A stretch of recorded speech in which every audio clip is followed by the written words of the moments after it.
Yes.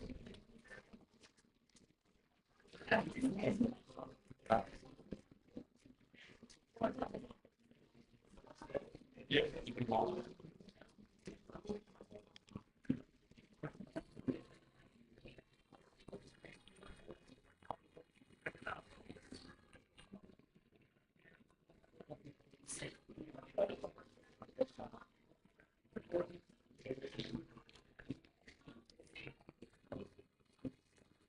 Up here.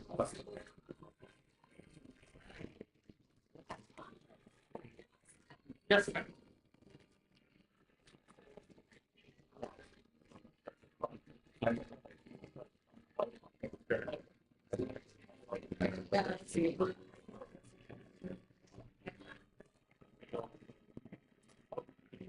Oh, that's what I get to do.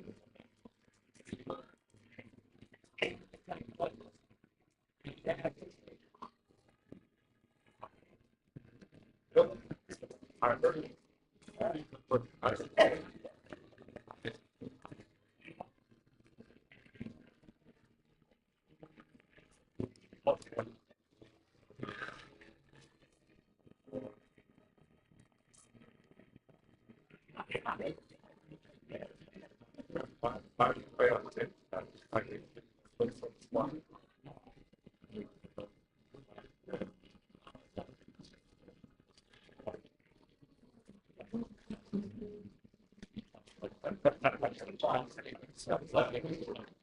Thank you. I do appreciate it.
make our announcements and acknowledgements.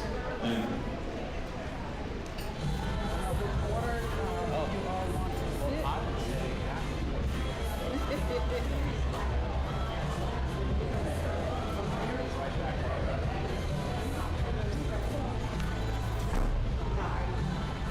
Moving around.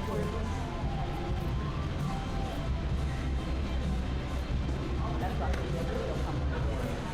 And then maybe Dr. Mills sit in the middle, and I'll just sit on one side or the other. Does that sound good?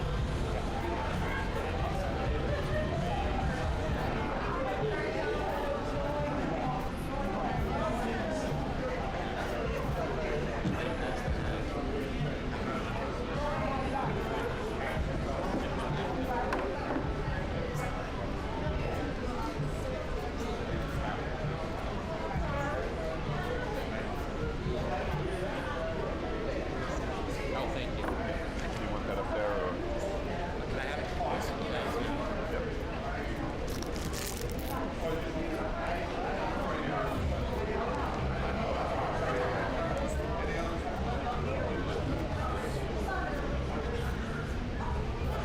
I'm in the back, sir. Hey, good to see you. Good to right. see you. Hey, by the way, do you know if your dad is coming tomorrow morning? Yes. Okay. All right. Just wanted to make sure. That I do know. I can answer Okay. that question. All right. All right. That's a question I can answer.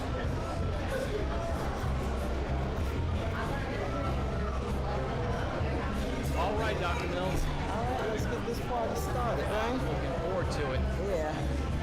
This is how you quench stuff. Yes. Yes. Hopefully. And you're very good. You're very good at the presentation, so I know you'll be able to clearly just share what the vision is. Oh, thank you. And thanks for having us too. Thank you. Yeah, and the purpose of it all. Hey, where's Kim? Good to see you. Again, part two.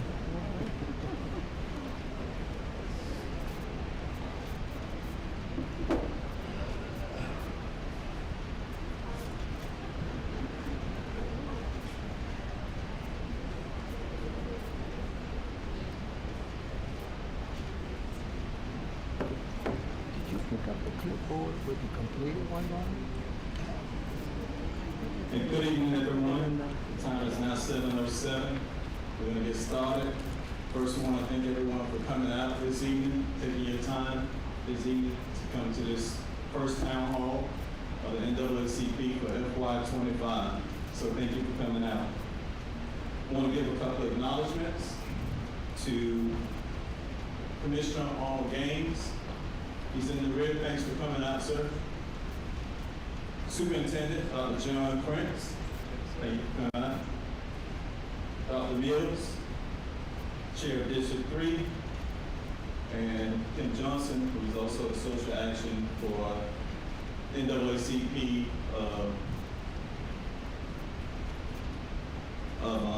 Chair 5129.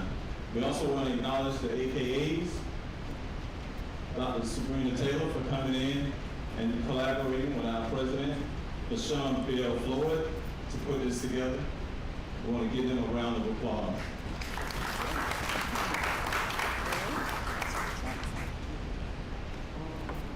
Couple of house rules. We want to make sure that if you have to go to the restroom, women's to my left, your right, men is over to the right, your left. Please put your cell phones on silent right now. Please take them out so we won't be disturbed once we get going. We highly appreciate it. One of the things that I'm Wesley Sands, retired Major Wesley Sands from the U.S. Army. I am also the first vice president for the NAACP. One of the things that we do in the military is always read the mission of what it is that we're doing. So I'm going to read the mission statement of the St. Lucie County Public School.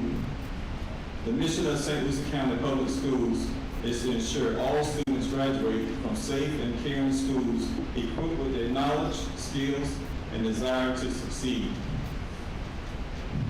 And that's these folks right here at this table and others that may be in the room that sits on the board or at the St. Lucie County Public School System.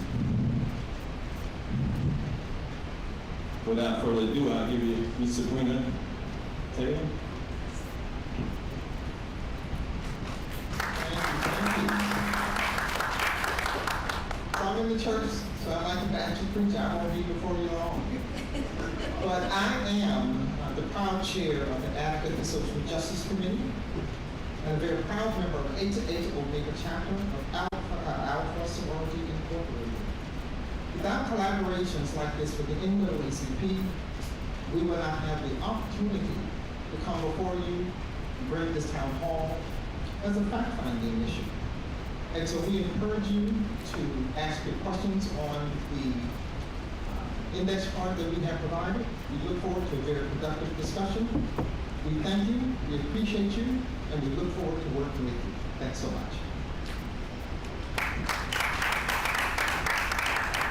Mr. Johnson, you take it from here.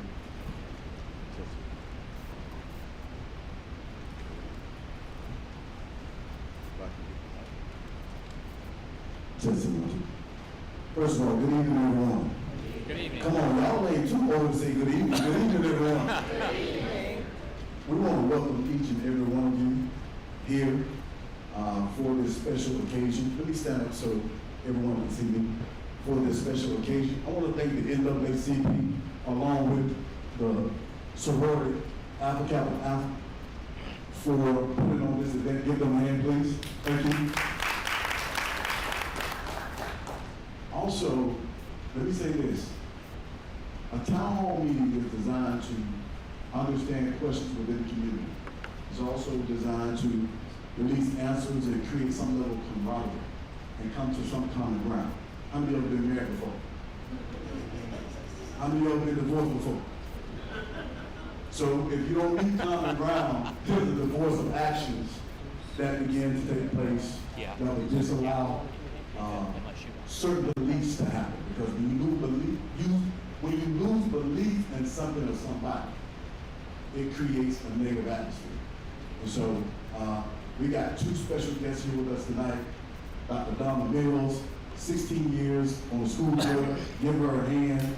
We're glad to have her with us tonight. I'm not trying to push everybody on her campaign, but she does have some forms back there. We want any and everybody to get on the ballot, and that's a fair opportunity for each and every one. We also have our superintendent, Dr. Prince. Give it up for Dr. Prince. Thank you for joining us. So we have a couple of questions that we want to ask, but before we do that, I'm going to have Dr. Donna Mills come up, and she's going to say a couple of things about herself as well as introduce Dr. Prince so we can begin. Thank you. Good evening, everyone. It is with great pleasure to be here. I thank Sabrina Taylor for the invite. She invited me to this meeting to do this so that the community would understand and know what the proposal is. That's why we're here. We ask that you ask whatever questions you're going to ask. We're giving it 1 hour. We may go over slightly, but we want to respect everybody's time. Now, we're here a little early because the proposal of the merging of some schools have not come before the board as of yet. It does not come before us until July 29th. But I got the invitation, was asked to come, and I thought about just waiting until the July 29th when Sabrina Taylor responded, we need to hear from you now. So that is why we're here now. And then if we need to do another town hall, we'll do another. Is that all right? That's all right. Okay. So Ms. Jennifer Richardson, one of our school board members, is here. Would you please stand, Ms. Richardson? And I want to thank you. You're the voter. I want to thank you for having the faith in us to do the job that you voted us in to do. And without further ado, I've asked the principal. Oh my gosh. I promoted you already. That's my friend here. I have to say this about Dr. Prince. The time he's been on this school board, he has made a tremendous difference. I started in 2010. I saw what it was like when I came on. It's a huge difference today. This year, we graduated over 3,000 students. Over 90% of our seniors graduated this year. When I first came on, there was a wide gap between the different groups, Hispanic, Black, and white children. And today, and even back then, we were kind of like have the same equal amount of kids in the school district, the public school district.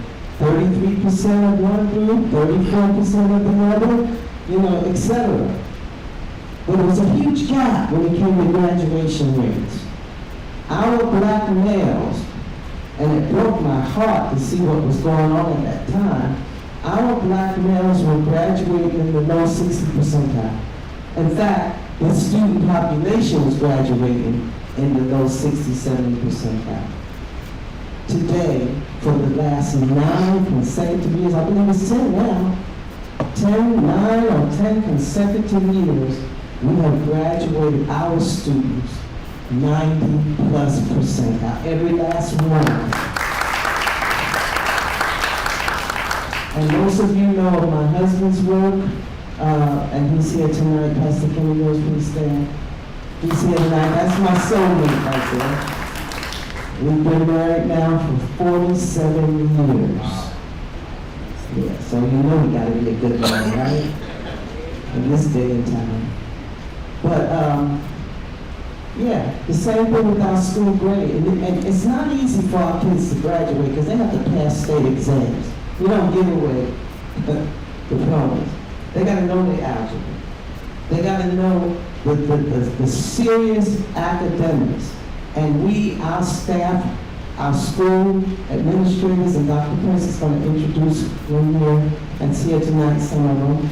But we have all worked diligently to ensure that every child gets what they need from us to graduate. We've really put in a lot of work to do this. We also, when I came on, and for several years after that, we're just a C district. Well, we believe something else is about to happen for the first time in the history. It hasn't been legit yet, but based on our data, we believe that we just might be an A district this year. So this is the man that's coming before you. He really does care about children. Take my word for it, I've been around for a while. And I would not say that if that was not the case. And he cares about our children. And so at this time, I want to introduce Jonathan Prince. Would you please come forward? Yes. And open up discussion about what that proposed plan is supposed to be about. All right. My mic on?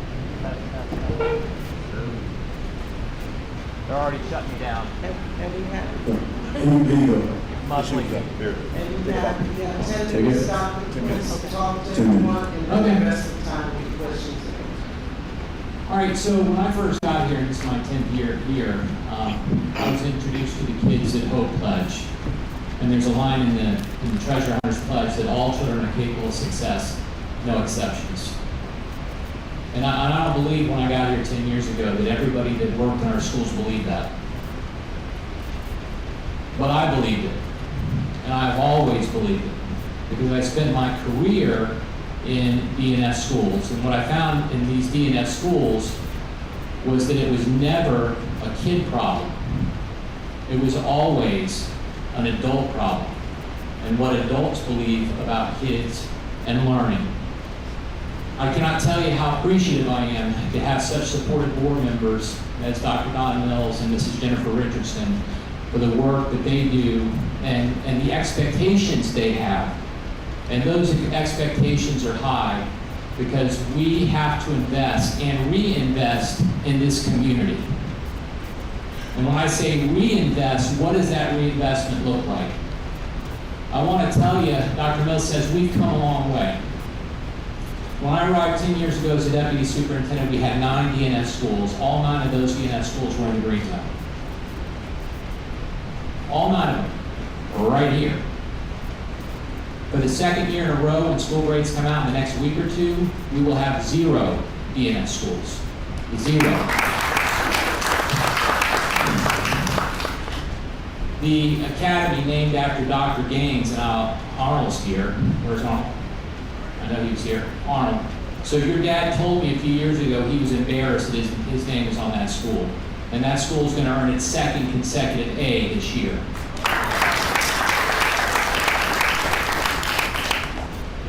So what is the big investment, that belief system? You are you are what you invest. Maya Angelou once said, it's not what I do or say, it's how I make you feel. That's what you will remember. And after I'm done tonight, I want you to feel that I care, because I do care. And every decision as superintendent, first of all, every decision is not mine. I've got 5 board members that I answer to.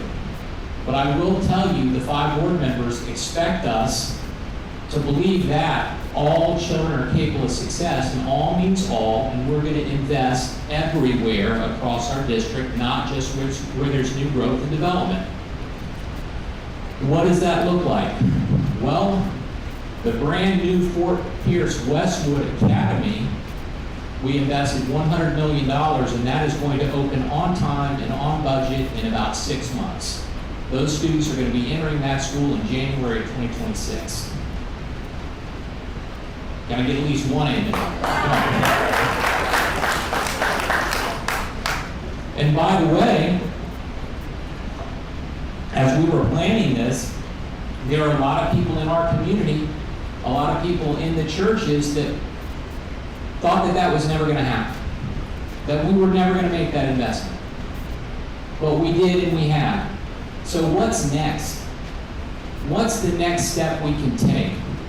And sometimes we have to take steps and think about where do we have opportunity and what can we do to maximize opportunity for our kids. Because sometimes we get attached to things. We get attached to buildings. We get attached to a piece of land. And all of that's important, and I understand that. But what I'm about is what about the experience for a child? What opportunities do we have that in an environment right now, I believe public education is the genius of democracy. I really believe that. But public education is under assault. Parents have options, and I believe as a parent you should have a choice of where you want to send your child. And if that's in a private school, you can take that voucher and you can pay that tuition and go to that private school. If you want to go to a charter school, there's charter schools open up all over the place. And they don't have the standards or the building codes that we have. They can build cheaper, faster, but they look brand new. And it looks great, and it's an appetizing offer for many of our families, and that's fine. But I believe we need to be the #1 option for families. What does that look like? I'll tell you what it doesn't look like. It doesn't look like a 40, 50, or 60-year-old facility that costs more than it is to maintain. And that's what we have to fight, is how can we renew and reimagine what the school experience here in Fort Pierce is going to look like. So I went out and talked to faculties, and let me tell you, how do we make decisions? We make decisions on what is going to impact the most children and where do we have opportunity. So this is what's happening in our community right now, and it's going to happen over the next 15 to 20 years. Enrollment projections are declining, which means fewer kids are being born, fewer kids are going to go to school, and we need to plan for that. And where kids are going to be going more to school and families are going to be moving are going to be out west, and that's just the reality of the situation.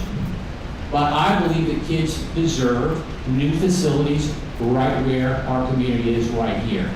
And we have to maximize that opportunity. How do we do that? The state just doesn't give us a pile of money and say, hey, go spend it and rebuild a school. You never see the Oprah show? You get a car, you get a car, you get a car. That's not the way it works. We have to leverage our assets and think differently in order to accomplish the greater good. What does that look like? Now, I do feel a little uncomfortable because all 5 of my board members are not here. And I have not talked about this in a public meeting with all of our board members. And I haven't articulated a lot of this. I did go out to faculties and talk to them, and that's probably why I'm here today. Because I wanted those teachers and those administrators to hear it from their superintendent before they saw it on the news in a late July public meeting. And I knew I wasn't going to be able to talk to them again. So, this is all in the planning stages. And when I say planning, nothing happens until first we present it to the school board. And then we provide the school board options. And then the school board provides me direction. And then that direction may take years before it comes to fruition. So these things happen very slowly. But what does it look like? It involves 4 schools, and I'm going to try to explain it as briefly as possible. So, Got 5 minutes. thank you. The most valuable commodity we have is property. And that property of the highest value, we have appraised our properties, and much of our property along the Virginia corridor values at the highest. Okay, it's property value. So what if we could combine schools, much like we combined schools at Northport and St. Lucie Elementary when that school was built, and we combined St. Lucie Elementary, Longwood, and Dan McCarty Middle into one K-8 school in a brand new $65 million facility that we could pay for with the sale of some of those properties. And what if I also told you that while the school was being built, nobody would be displaced until the school was done, and then those students would move into that school. All right? That is a great opportunity for our kids. It's a wonderful opportunity, and it also provides us an opportunity to put a footprint right there where those schools currently are. It makes our transportation routes more efficient. It also allows for kids that have siblings, and we all know older siblings take care of younger siblings. It also allows for kids that have one of the biggest complaints options for our families. Now, one of those schools that are impacted is Dale Cassens. Dale Cassens would move into the existing Dan McCarty, which was completely renovated in 2001. The students from Pride, which are currently at Garden City, and the students from Dale Cassens, those are somebody's children. They're alternative education children. They don't have a gymnasium. They don't have athletics like fields. They don't have career and technical education programs. It's providing opportunities for those children as well. It is a win-win for our community. And this is bold. But I'm going to tell you, it's 1,000 times better than doing nothing. Because if we do nothing, in 10 to 15 years, we're going to have half-empty, older schools that parents are not going to be choosing that that's where I want my child to go to school to. We have to think big.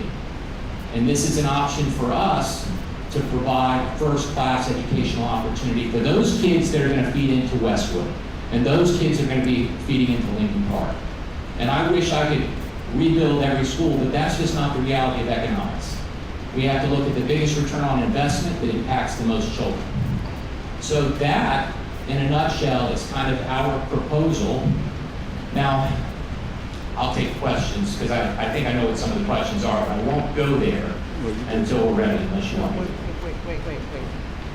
Before you take questions, we not only have the superintendent here, but we have our deputy superintendent here, We have all of our top administrators, please stand. Please stand. Top administrators, please. Come on, Latricia. Okay. Latricia Willard is one of our executive director of schools. Michelle Jerker. We've got Vanessa. We've got folks from student assignment. We've got Dijon Jackson, who's our community liaison. But all of these folks are involved in what we call kind of our vision for the future. And I also wanted them represented here because if we stay after a little late, then they can help answer some questions. Because the bottom line is, you know, this is a great, great opportunity.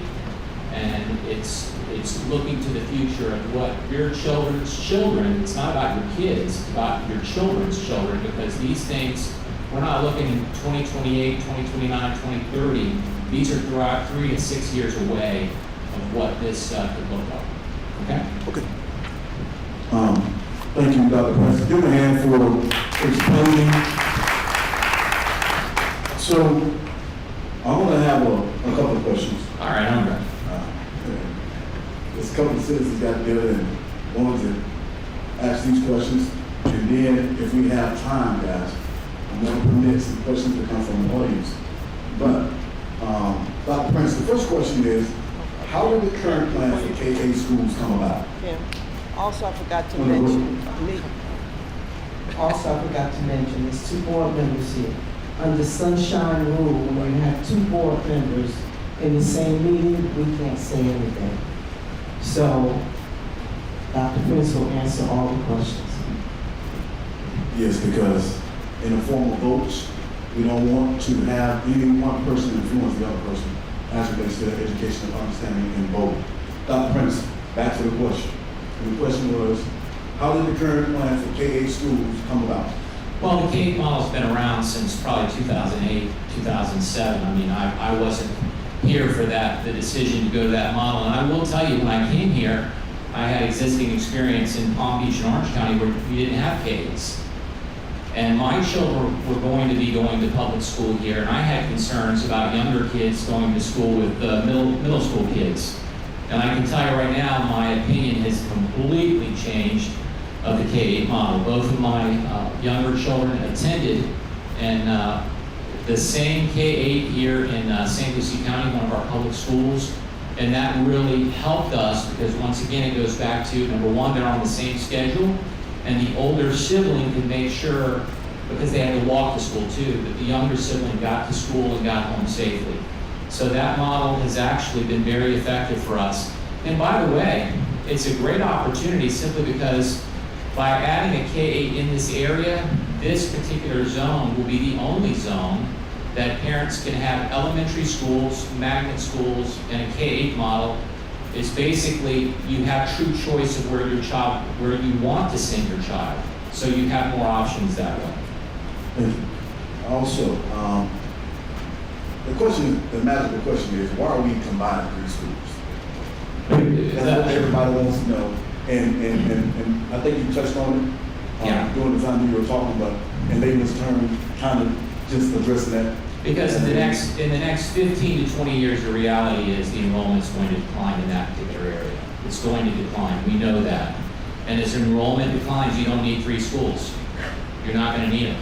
So why are we waiting 15 to 20 years when we can do something for our children potentially now? I mean, what are we waiting for? For 3 schools to get 10 or 15 years older, more expensive for our taxpayers, more expensive to upkeep and keep those schools together, and you're basically combining cost on top of cost on top of cost, when we have the opportunity now to provide an opportunity for our kids. And that's really what it's about. But I'm going to tell you real quick, there is no agenda in this for me, because probably by the time this is all realized, I'll be gone. No, I'm just saying. It's like I'm committed to providing opportunity for children.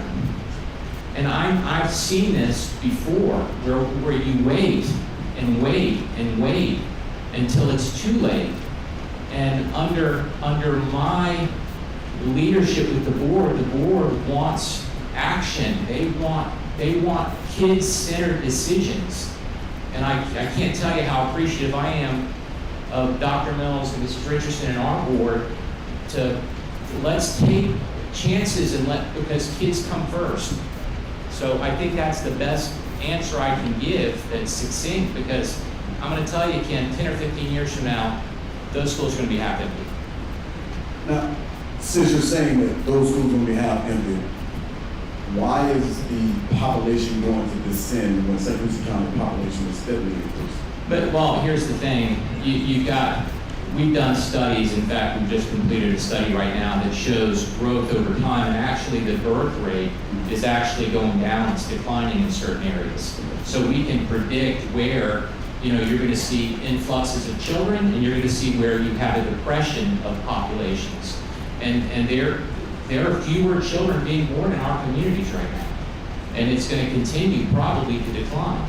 Now, I can't say for certain, but that's the way the trend is going now. And most of the growth in our district are in other areas. Why do new areas deserve new schools? I'm just saying, we have an opportunity. If we think differently, we can do this right here in our community, right here in your community. So one of the things that I thought about, and let me say this, I'm going to call it right when it's right, I'm going to call it wrong when it's wrong. But the one thing that I do like about a statement that you made is the ability to cut costs by combining schools and utilizing $60-some-odd million to build a better school, opposed to trying to rework 3 schools and some of those challenges. The most important thing that I really like about it is I like the fact that all kids in one household can get the same school. Those are the things that I like about it. Now, with that being said, there are some other questions that I have to ask as well. Ken, before you ask that question, We just had Westwood High School's principal just walk in. Would you please stand so everybody can see who you are? That's my principal in the back. What's what I'm All right. Now, with that being said, Dr. Prince, what does the student-teacher ratio look like when you combine 3 schools? And a following question after that, how is this going to affect jobs that are relevant to staff that are janitorial, staff that are administrators, and staff that are teaching?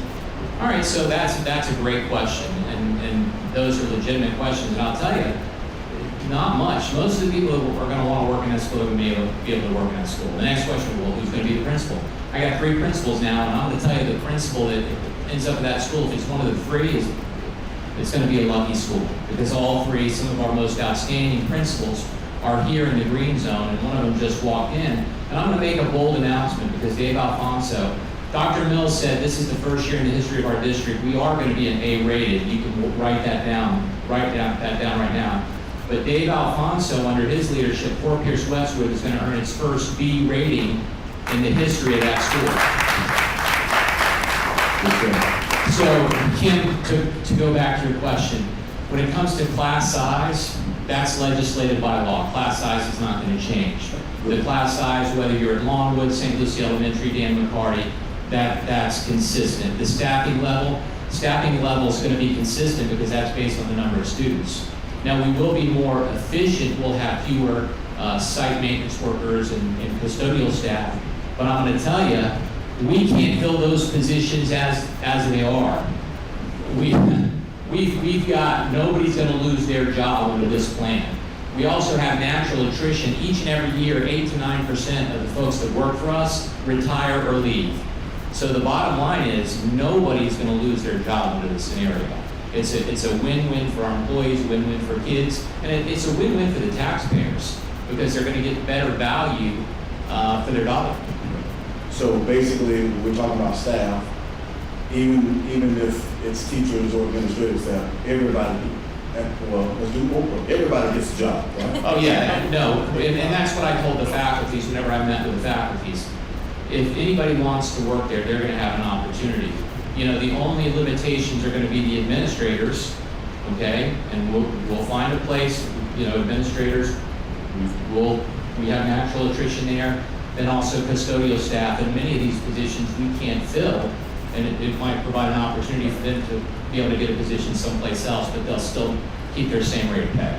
Will the efforts that you're doing with K-8 schools, will that somehow lower the school St. Lucie County Public Schools budget in any capacity? I don't think it's gonna impact the budget. I think it's gonna free up spending, because if we can spend more efficiently, instead of spending inefficiently on 3 campuses, and we can spend more efficiently on 1, that frees up our dollars, especially capital dollars, to do capital improvements in other schools that need it. Like I said, we can't rebuild every school. This is a way for us to do things efficiently, provide an opportunity in a community that we're committed to, while also freeing up dollars down the line to touch other schools across St. Lucie, because all means all, not just in the green zone. There's plenty of schools in Port St. Lucie that are just as old or older. So we have commitments across the district we have to meet. But this is a real commitment hopefully by the board, that we are going to invest and reinvest, that we are committed to making sure all children are capable of success. And we need to demonstrate that with how we spend our resources. Are there any other school districts statewide using the same model, this K-8 model to transition? Now, correct me if I'm wrong, and I think part of what you talked about is being able to upgrade and update the school to current standards and some of the technological aspects, and some of those things be added, because let's be realistic about a lot of things. The challenges that we've had in some of the older schools as we transition into other schools is that a long time ago, even in the 60s, we didn't have the best equipment sometimes. We didn't have the best books sometimes. And I know, and that was during the 60s.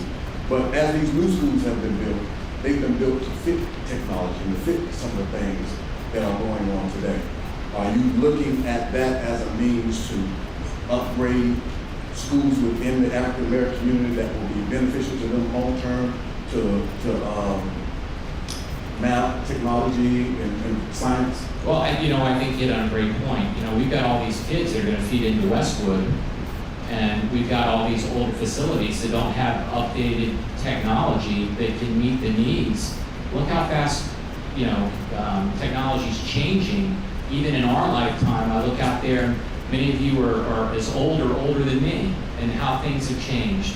We have to change as well, and to your point, this allows us to keep up with that change and expose our children to the changes that they're going to encounter when they go out in society, so that they're ready for the world of work, or they're ready to take the next step and go to college. And I keep going back to Westwood. 10 years ago, Westwood's graduation rate, if you were a black child, was 53%. That graduation rate now is 94%, 1% higher than the white students at Westwood. That's a fact. 50% of the students that graduated from Westwood last year enrolled at Indian River State College. Many of those were first-generation college students. We are changing our communities, we are changing the lives of our young people, and their children, I want them to have better opportunities that they had in the schools that they went to. And this is an opportunity for us to do that. So when it comes to other schools that are older schools as well, are we looking at a plan to combine other schools as well? How does this futuristic opportunity look like? Because once you start on one end, it's going to be one of those things where it is, okay, you did that, I'll give you a prime example. No pun intended. Central got a brand new school, now Westwood's getting a brand new school, right? So at the end of the day, if you start on one side of town with one school, there may be an older group on the other side of town that needs the same thing. How do we make that work? So give us a prime example, but say more, because we're going, and then you talk about that. So how do we make that work? Well, at this time, we're spending millions of dollars at Seymour, reimagining what that school looks like. That school is going to transition to a K-8. They have their first 6th grade class. We're revitalizing that. I don't recall the number of millions of dollars we're putting in that, like 15? Okay, $15 million.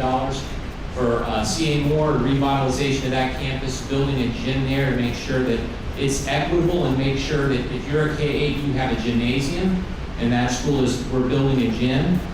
We have prioritized this area to put our resources in, because we know we cannot leave our kids behind. And the next question, it's not question. If you go out and buy a house, what's the first thing you do? You get pre-approved, right? I mean, don't we all like, you know, if I want to go buy a home, it's like, how much can I borrow? How much can I spend on a home? The school district is no different. So we have a borrowing limit. We can only spend so much money because we pay a mortgage. And our mortgage is on the schools. So we're the same as you. So Kim, to your point, as we pay off more schools and they fall off our books, then we can use those dollars to reinvest in other areas and potentially rebuild in other areas. And maybe that's Fort Pierce, or maybe that's in Port St. Lucie. But the first priority is right here. That's our first priority, because it needs to happen right here. And the investment we made at Westwood, we need to make sure that those kids are being fed into a school, and those kids need the priority rather than a different area in the county of Port St. Lucie. So in the midst of you talking about the ability to pay for construction or pay for the build out or the rebuild, it's like rehabbing a home, right? So you're basically talking about being able to utilize the sale of those lands to add that to the budget and or pay that against any mortgage that you have to free up money. Is that correct? Well, our plan is to, if we sell some of our assets, that we'll be able to pay off a new school without borrowing additional money. That's the goal. If you can sell something, or you can sell things and then, you know, buy it cash outright, that is the hope. And actually, to your point too, you know, we also have financial people to see, okay, what's a more sensible with regards to interest rates. I don't get into the weeds on, we have a CFO for that, but I'm just saying the goal is to try to pay that school off with cash so we don't burden taxpayers with additional mortgages. Got it. Okay, I don't know how many more questions we have, but we So want this to is make the sure last we one. get to, and then there may be a few And then people out there that might want to ask. I'll give those to Mr. Okay. Sanders. All right. We're talking about these kids going to K-8 schools. Some of the parents are used to taking their kids to school at 7 o'clock.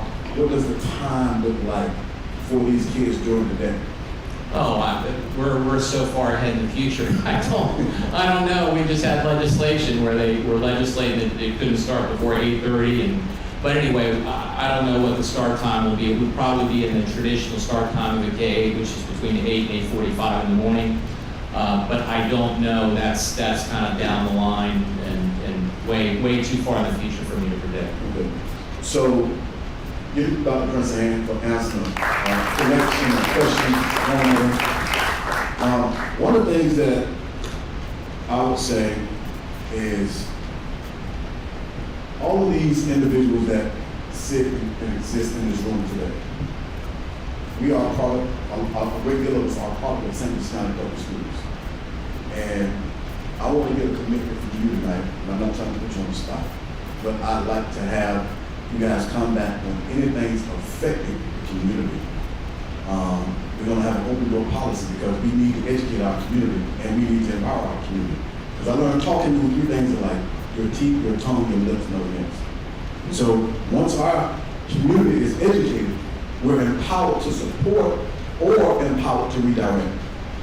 But we want that opportunity to do that. So I want to thank you. I want to thank Dr. Mills.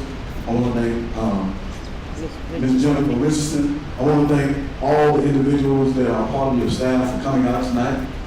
Bold, courageous, whatever you want to call it, but at the end of the day, two can become one and one can make two better. With that being said, Mr. Sands, Mr. Sands, are there any questions from the audience? Yes, we have several. Thanks for pushing this back to us. If we don't get to your question tonight, you can go to this QR code, submit your questions, and they will answer. For those that submitted them through our box, we will make sure that they get these questions so that everything that we wanted answered will get answered tonight. So, with that being said, this is a three-part question right here. Hold on, before you ask a question. Can I get it? Can I get a yes? Come back. Come back. Oh yeah. Okay. I just want to get that yes. Oh yeah. Yes. Yeah. Okay, good. Yeah. Good. That verbal commitment, nice.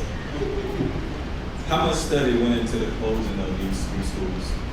Well, quite frankly, there's no big study because I haven't talked to the school board about it.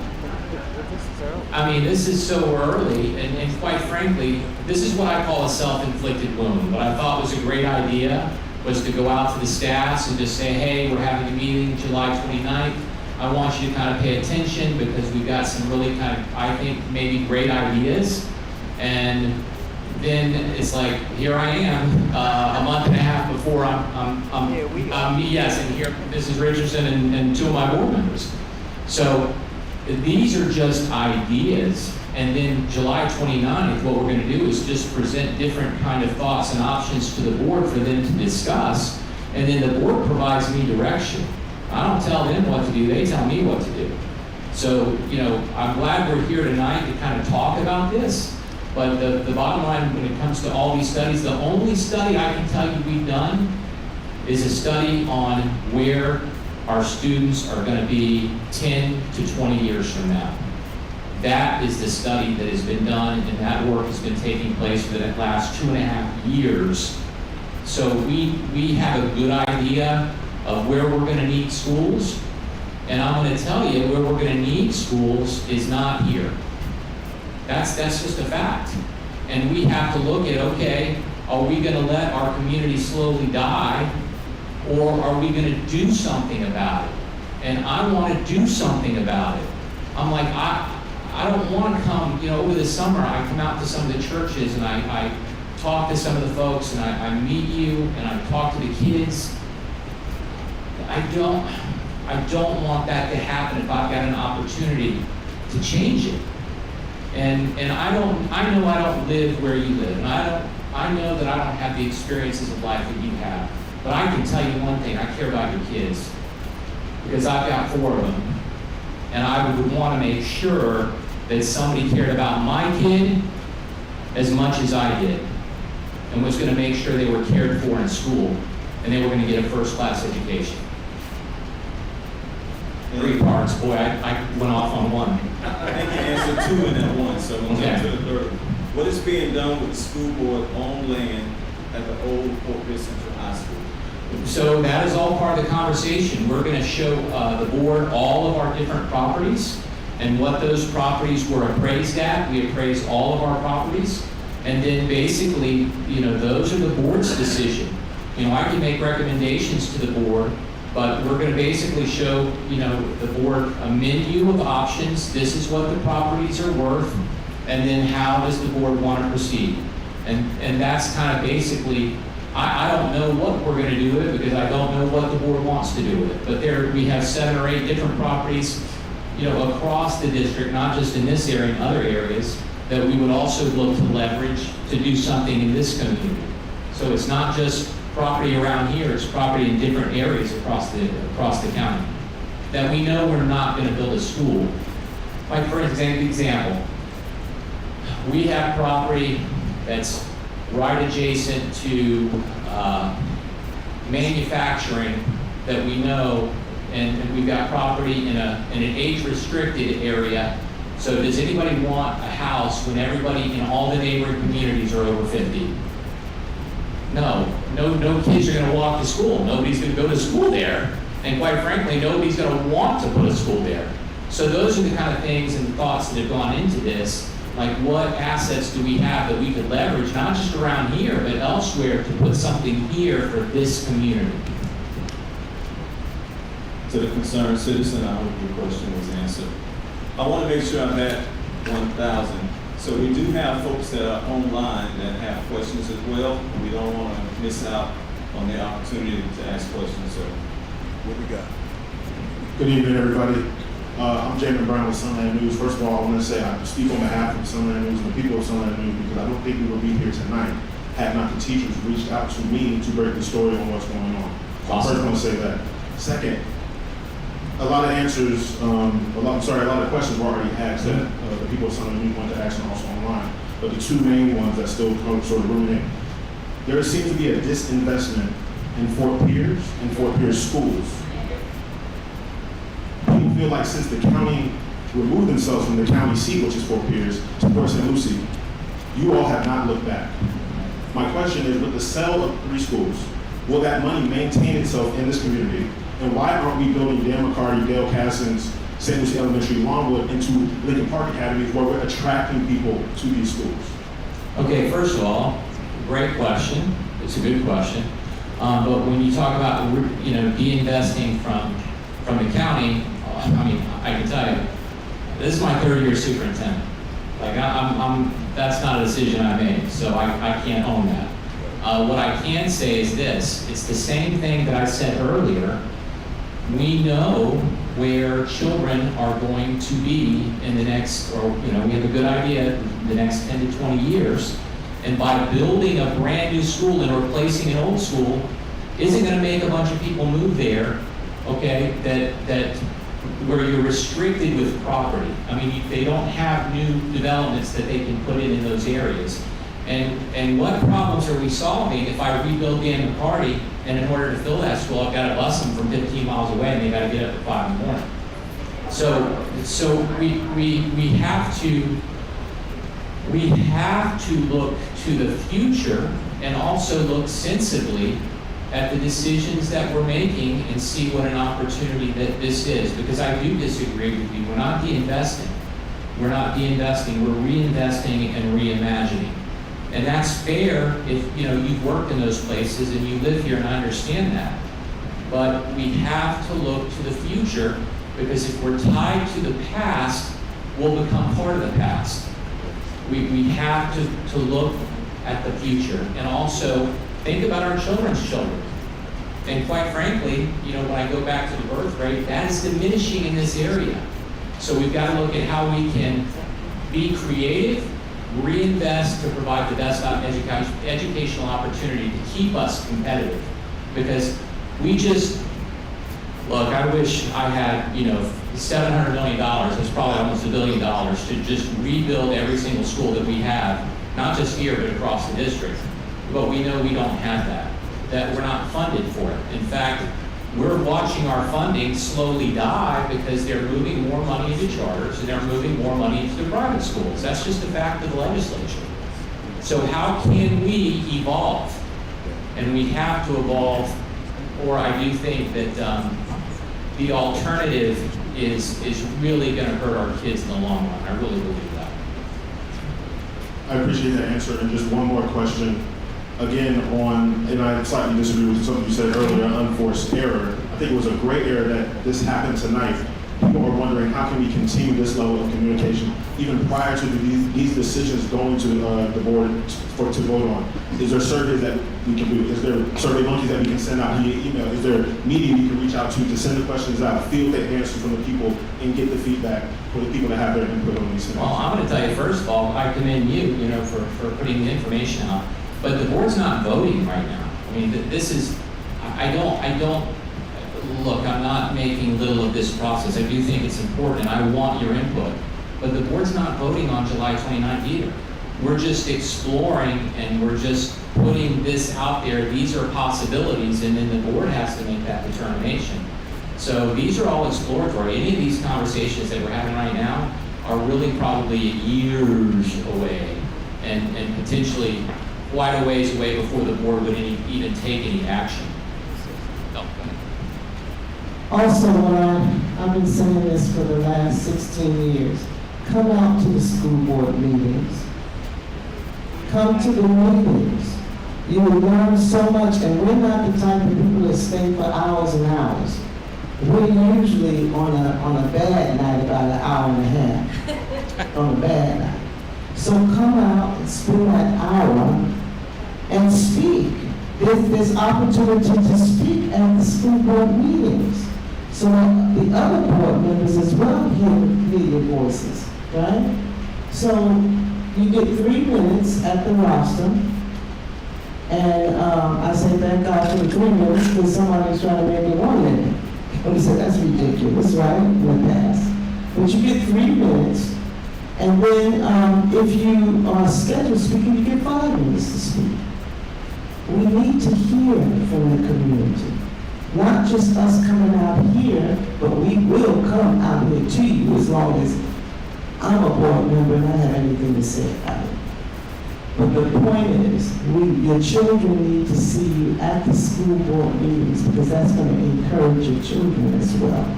And who are the kids? Who are the kids? They need to learn and grow as well, right? So, first of all, I want to thank Dr. Mills and Dr. Prince for joining us this evening. Could you give them a hand for joining us? They're going to do everything. Y'all will be better than that. All right. Because at the end of the day, and let me be realistic with you. Sometimes people get pretty busy with their schedule. And as a public servant, you have the right to decide which meetings that you want to be at and which meetings you don't want to be at. So I'm glad that Dr. Mills showed up today. I'm glad she brought school board CEO, basically, who's the superintendent, along with her, or he decided to come along with her as well. But we have an opportunity, and this is what I want to do. Let me say this. I have never been a guy that shy away from anything that I have to say. I say what I mean, and I mean what I say. But you have to be proper professional, and we have to run our community in a way that we all can be successful, and we all can be educated, and we all can be empowered. And that's why I asked them to come back whenever the time deserves. Because we want to be empowered and educated. Give me 1 second here.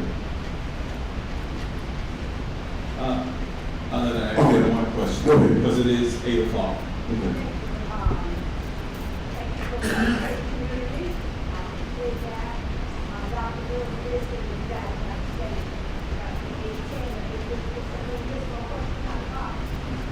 This is the last one. Because it is 8 o'clock.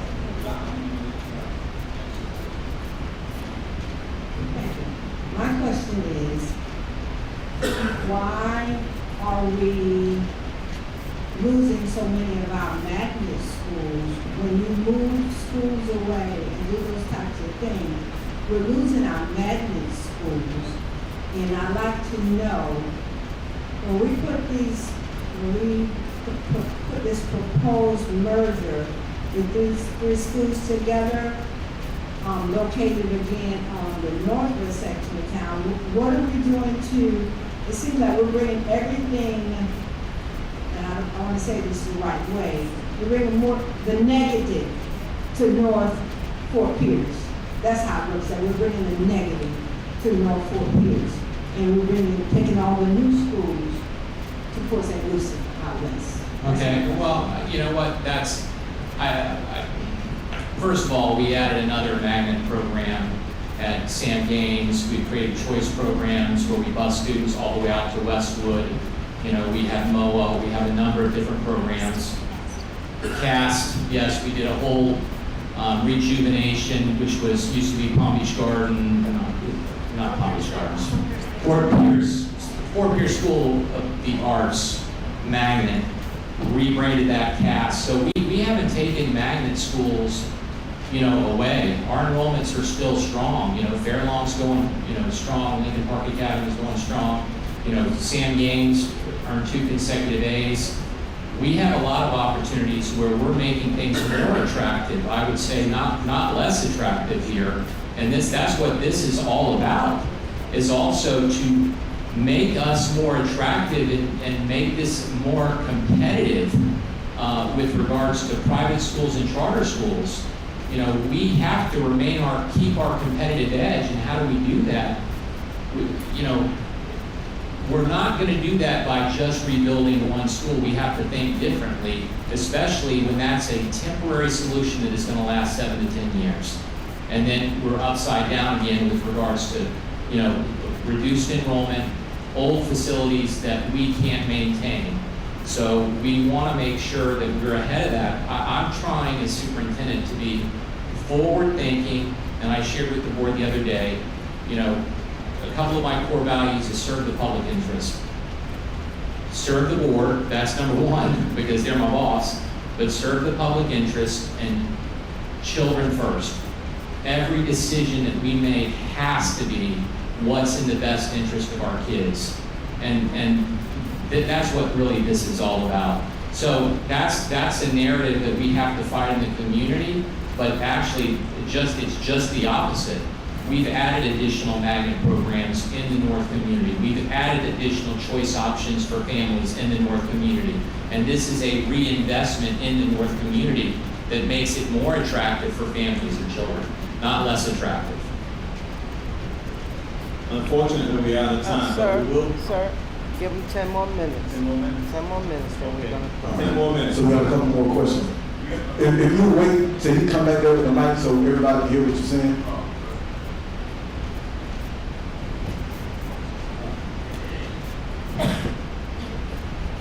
Greetings and humbly salutations. My name is Alonzo Lipolite. I'm 30 years old, and I graduated from McCarty after I moved from Miami. I don't want to get attached to the name of it and understand what the gentleman is saying. I understand you all have a plan to bring this forward to the committee and what's being sold and whatnot. Has there been any thought of any grants that we use to retrofit these schools? As we have 5 new subdivisions being built out west of our county, bringing in approximately about 1,300 homes. That means more kids, more students, correct? I understand we're gonna build a new school and put everybody in one, but are we thinking about also building new schools to be able to house these kids that are being brought into our county? So we're talking about where, you build schools where the kids are. And where those developments are not here. You're talking about subdivisions out west, and even Lakewood Park, out in that area. Even west of Westwood off of Angle Road. Those are going to be areas where new schools will eventually be built. What we're looking at is trying to reinvest in this community. When you also asked about grants, there's not a lot of federal dollars out there for capital projects. When we're talking about how these dollars are spent, they're called capital dollars, and we're only given so much by the state. There's very little flexibility we have with regards to dollars we're given. The state is not looking to reinvest in older communities. They're not. They're not giving us money to do that. We have to do that ourselves. So this is a way of us doing that and trying to rethink and reimagine and reinvest so that our children in areas like this that don't have all those subdivisions have the same opportunity of those kids that are building those subdivisions that'll be out there west of Fort Pierce Westwood 5 and 7 years from now. That our kids right here will have a new facility. Any other questions?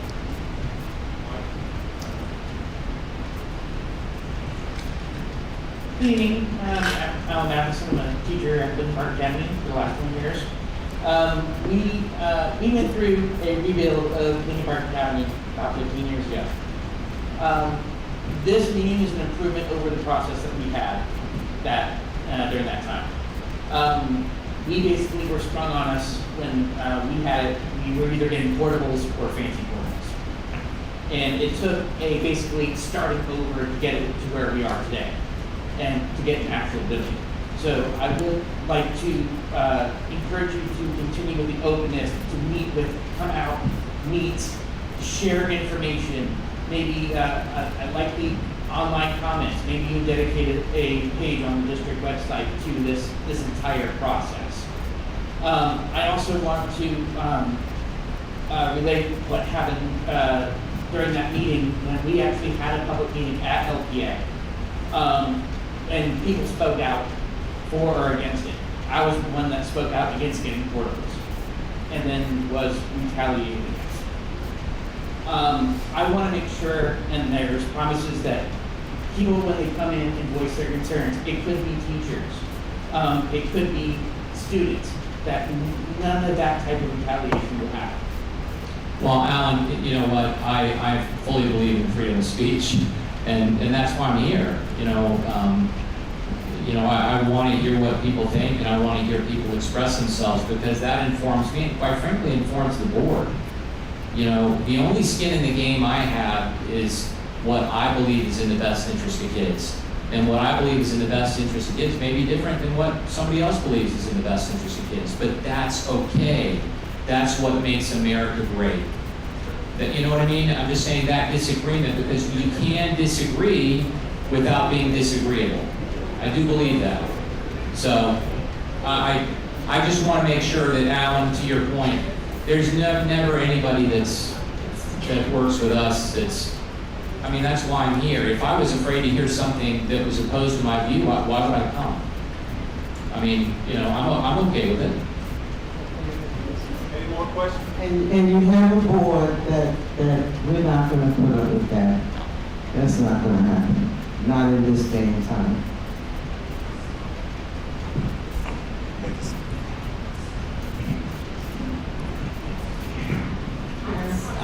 Where would the schools be built, the new school? Well, the plan right now is it's going to be in the vicinity adjacent to the current Dan McCarty. There's property there that is currently on the track, and we would try to build what the plan would be build the K. It would be exactly identical to the model that is at Westgate, Sam Gaines, the new Western Grove K that's going to be, that we just broke ground on.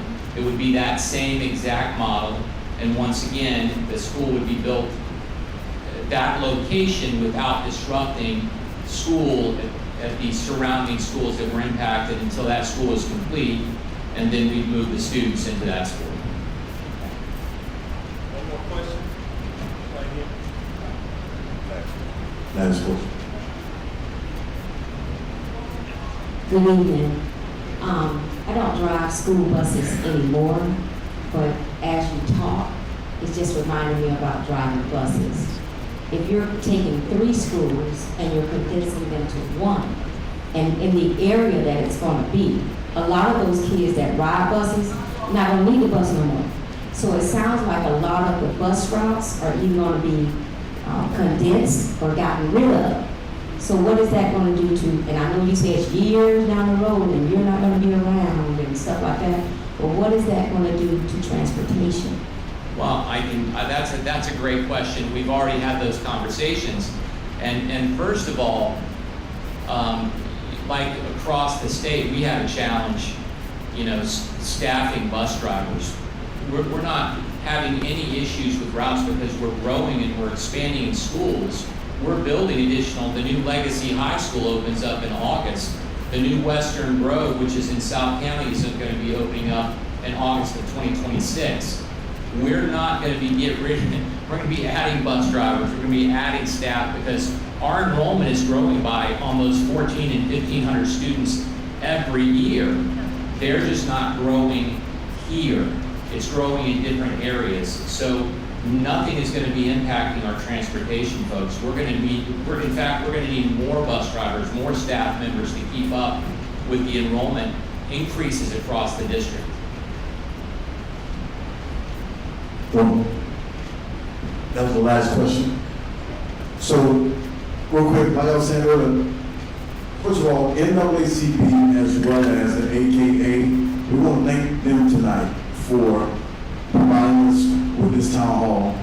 And we want to continue, not just with the school board, any other issues that are relevant and prevalent in our community. We want to be able to come and have these type of meetings so you can be educated and empowered to make a sensitive but responsible decision. And when we do that, we create some level of cohesion and collective responsibility within our own community. Because at the end of the day, guess what? Nobody's coming through that door to take care of our community except for us. And we're responsible for that. So at the end of the day, like I've always said, even when I was in office, people never want to know how much you know, they want to know how much you care.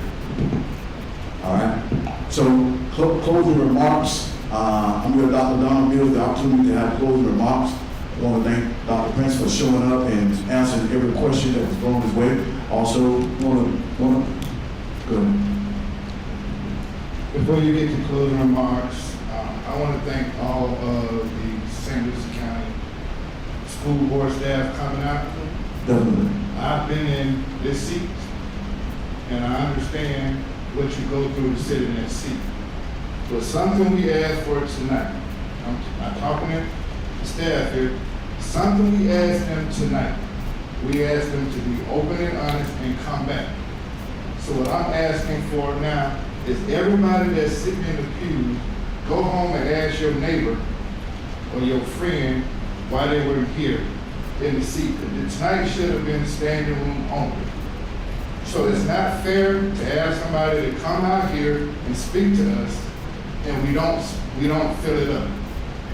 Or you get on the emails, or you get on Facebook and you start saying stuff, and you didn't have the nerve to come out here and ask questions face to face.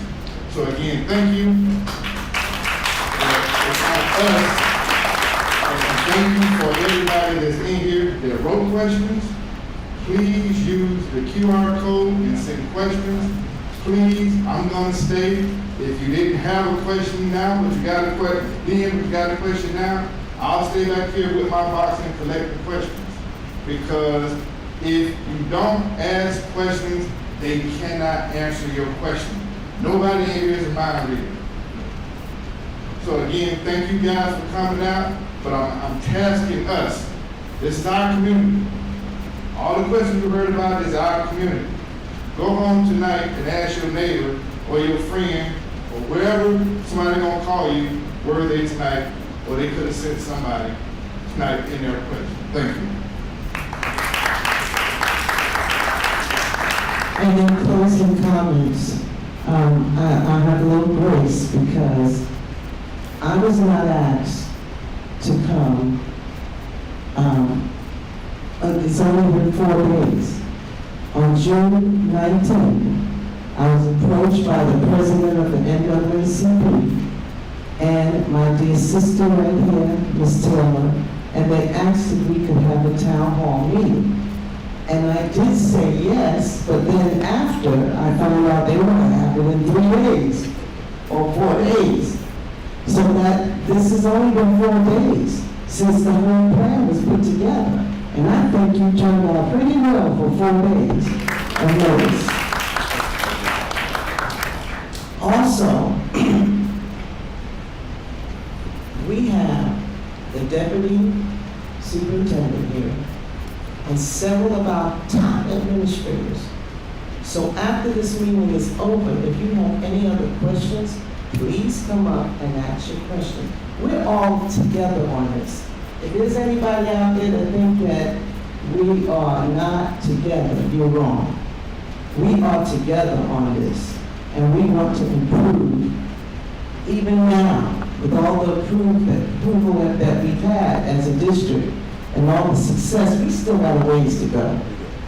But we together can work it rather than this little, as I've looked out there and I've seen some, stop it. We are one in this, and together we will make the difference. But please come and see them. Also, I have my petitions here. I have to get my name back on the ballot. So if you want me to serve the next 4 years, I need you to sign on the petitions, fill out one of the petitions. Pastor Donna Mills is in the back, and he'll be more than happy. We have several of the clipboards, so you can do it all. You don't have to wait around. But this is how we make a difference. I'll be here, I only have 4 more years, guys, actually 5, because Governor DeSantis has said there is now limits on school board members. So I've been grandfathered in because I was there before he made that decision.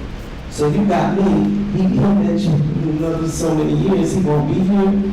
I won't be in this seat in 5 more years, so let's continue to make strong differences while I'm here. And I thank you for what you've done up to this point. I really appreciate this community and what you've done. Thank you. Oh, June 19th, I must say this is a young man in here that organized June 19th. I will never see you the same. I will always honor you for that. That's a great job, Absolutely phenomenal job.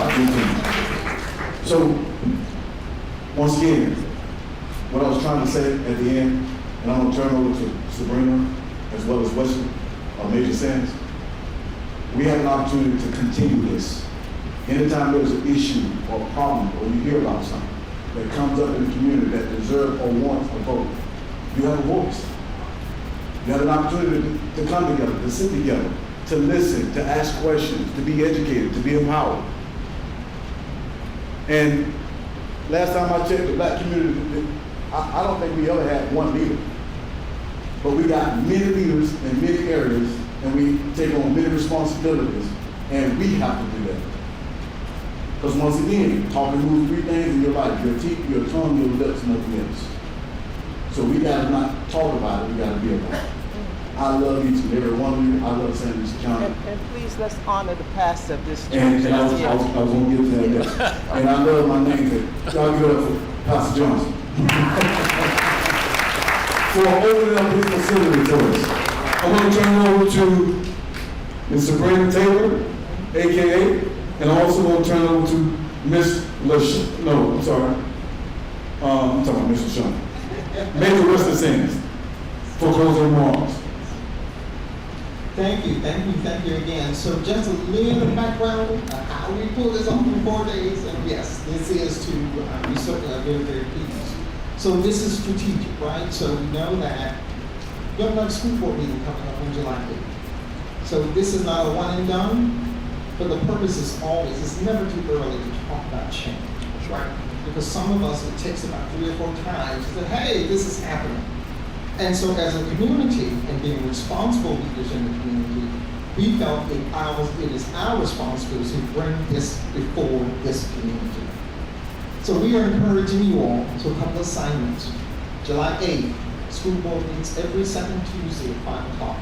Yeah, it's important, Lucie, but hey, if we can drive to Jensen Beach and have lunch and shop and all that stuff, we can make a stop on the Brandywine Lane area. Right, that's it. The district office. So let's commit to doing that second Tuesday, 5 o'clock. I'll see you there. Secondly, July 29th, they've been talking about that day. That's when the superintendent will make his official pitch, if you will, or informational conversation to the school board members. We should be at that meeting as well. Because we do not want to have the experience that we had during Juneteenth and before Juneteenth. Without this young man, this would all not have occurred. And so it left us with a sense that we felt caught off guard. Now, Dr. Prince, you're saying that this may be 5, 10, 15 years down the road, but as a community and as responsible leaders, we felt as if this may be, if not 25, 26, 27. But now you're telling us, hey guys, we're having this conversation, and maybe years down the road, but it's never too early to have a conversation. That's right. So we thank you for making your time. Certainly it was last minute, but we appreciate you. Yes. We want to see you again, and we will commit to visiting you at your respective offices as well, because as Dr. Mills has said, we are all in this together. Commissioner Curtis Johnson was in the audience. I don't know if you're still here, Commissioner Johnson. Are you still here? He left? Okay. And I just want to borrow his term, as I always do, 1 Fort Pierce. We are 1 Fort Pierce. And we will see you soon. Thanks so much. This will end it right here. We want to thank everybody for coming out. We want to make sure we do a benediction. We've got to do an opening prayer, so we make sure we get our benediction with Pastor Johnson. And again, nice turnout for 4 days, and we appreciate everyone coming. We will do this again, whether it's for school board or whatever it is, the NAACP, we're back. Make sure that you fill out an application. It only costs $30 a year to be a member, and come out, join, because we've got many committees that we need to fill in. We're back, and we're going to do a great job with our leader, Sean. He's doing a great job. So we want to appreciate everybody coming out once again. Who has the application, the NAACP application? They're right in the back by the box. Okay, we want to make sure that stop by and do that. Yes. I'm definitely going to sign up because you're doing something. Thank you. Well, we starting with Donna Mills, so everybody else follow suit that's in here and take an application, leave your $30. We'll make sure that we get you as a member. Thank you. Master.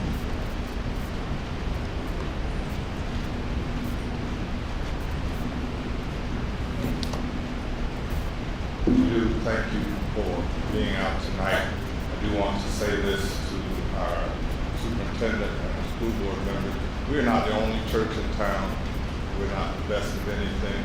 Should the community ever want to communicate with the leadership in our community, or should the leadership ever want to communicate with the people, you're always welcome to come here. It doesn't cost you a dime. Commissioner Gaines said, none of us are mind readers. I am somewhat of a mind reader because I can read hungry on a lot of your mind readers. But let me say this, you are under no time constraint. You're welcome to ask questions of the administrators that are here. I apologize on behalf of the Friendship Church. Had we known that this interview would come out, we would have had food prepared for you. But in anticipation of you being here tonight, we have made special arrangements with every restaurant that you might go to on your way home. And our arrangement is you drive into that restaurant, listen to this, tell them you were here, order what you want, pay for what you ordered, and you can take it home and eat it. Father, we thank you for the night. We thank you for the communication. We thank you for the open minds and the open hearts, oh God. We thank you that the enemy did not have traction here tonight. We pray for continued understanding. We pray for continued knowledge. God, we pray for what's best for this community. God, we know what statistics say. We know what projections say, oh God. But the earth is yours and the fullness thereof, the world and all those that dwell therein. We thank you for the hearts of leaders that are willing to be accountable and accessible to the people. But God, as always, we continue to pray for revival. We continue to pray for renewal. We continue to pray for resources and growth in our community. Bless this community that it may continue to be a blessing to others.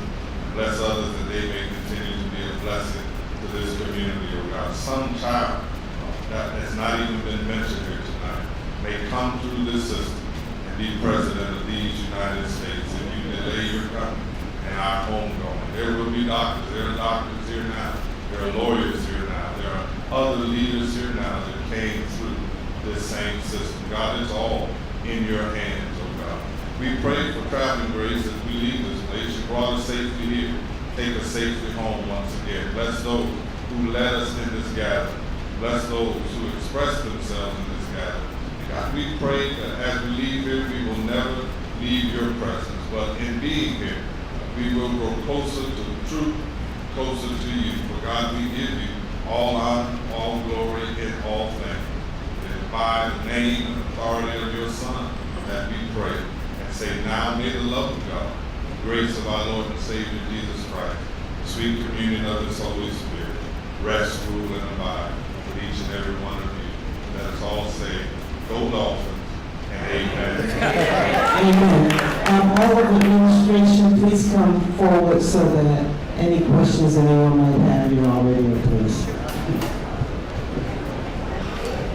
I want to say something about that transition. I totally agree with it. I work at private, one of the schools that's going to be, this school, you think about this. You live in a house that the roof leaks. You live in a house your air conditioning go out every 2 or 3 months. Any move from Pride would be a better move. So, I didn't want to, but okay. Or I might come to the school board and yes, I'm gonna do it. Yes. I'm gonna do it. Yeah, because I work there. Yeah, I work there. So yeah,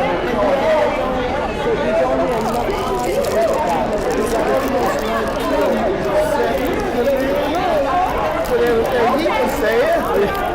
But anyway, I'm totally for it. I don't care where it moves, but it needs, that's what we need to play. If we're going to rebuild it,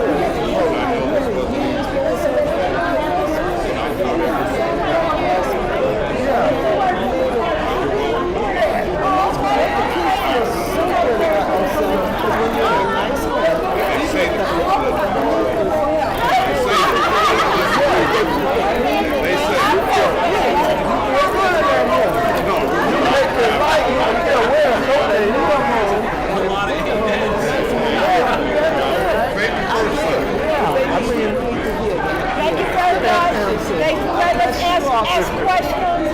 Thanks for being open and willing to address the community.